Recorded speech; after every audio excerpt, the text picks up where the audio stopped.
Durante los 57 años de la República, el movimiento obrero cubano jugó un importante papel en el desarrollo de la sociedad, de la economía y en la industrialización del país. En cuanto a ahora hubo en Cuba, estaban los trabajadores cubanos.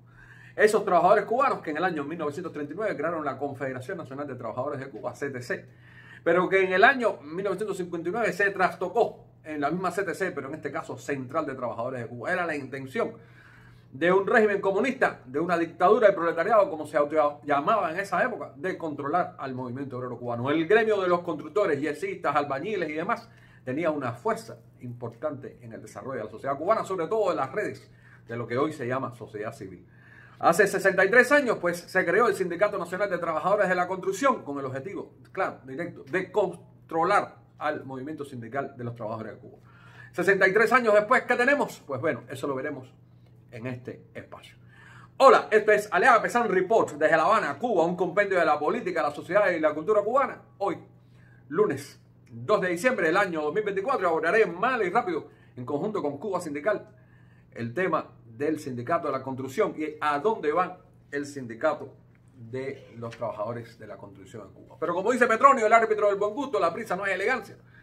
Y aquí tenemos Maleconazo mientras la dama duerme, esta novela de época que se centra en los momentos duros, en los momentos del periodo, del llamado eufemísticamente periodo especial, y donde, por cierto, los trabajadores de la construcción fueron utilizados como herramienta de choque contra los descontentos. Y si alguien tiene duda, revise la historia del contingente Blas Roca Calderillo y otros contingentes que se crearon además de ese, pero cuya función principal era de separar a los trabajadores y esos que se sentían separados, utilizarlos como mano de la violencia. En esta mano de la violencia, en este libro, en esta novela de época, usted encontrará parte de esa narración, pero también oirá hablar del hundimiento del remolcador 13 de marzo, el derribo de los aviones Hermanos al Rescate y, por qué no, también de Concilio Cubano, ese hito de la oposición democrática en Cuba. Pero regresando al tema de Marras, ¿a dónde van los trabajadores? Primero, el señor Misael Rodríguez Llanes, quien es el secretario general del Sindicato Nacional de Trabajadores de la Construcción desde el año febrero del año 2021, pues es el comandante en jefe, el capo di capi de este grupo sindical que, como todos saben y todos cómo funcionan los sindicatos en Cuba, sabemos que es un hombre adyecto al Partido Comunista y que no tiene que ver nada con la vida y el desarrollo de los trabajadores.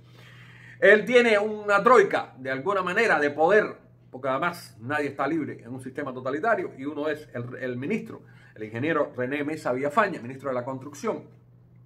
Y no menos importante, el jefe del Departamento de Construcción e Industria, Omar Ruiz Martín, quien, como todo el mundo sabe, pertenece al poderoso grupo de poder de Villa Clara Cienfuegos, o sea, oriundos de Villa Clara Cienfuegos. Pero ¿cuáles son los problemas del Sindicato Nacional de Trabajadores de la Construcción?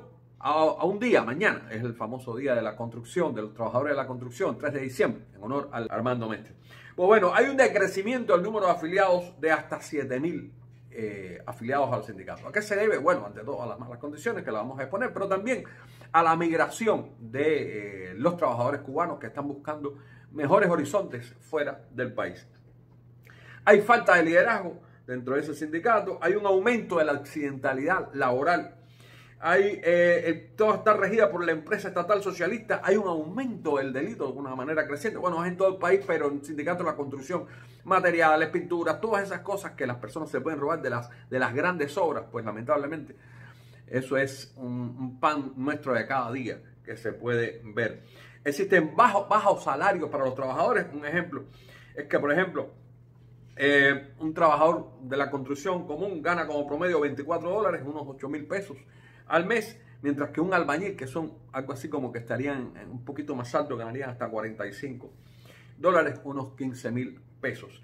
Esos son los problemas en general del Sindicato Nacional de Trabajadores de la Construcción. Ahora bien, los problemas que existen dentro del concepto de la construcción en Cuba. Bueno, existe mala calidad, existe bajo nivel de contratación, falta de fuerza de trabajo, importación de mano de obra extranjera, amara, que se le paga más que a los trabajadores nacionales, y problemas en la industria de materiales. Y en ese escenario ha surgido un nuevo actor, que son las MIPYMES. Bueno, las MIPYMES reúnen existen cerca de 2.000 MIPYMES dedicadas a la construcción. Creo que en este dato también deben haber sido incluidos los trabajadores por cuenta propia de la construcción, albañiles, plomeros, pintores, deben estar ahí, y tiene cerca de 90.000 trabajadores.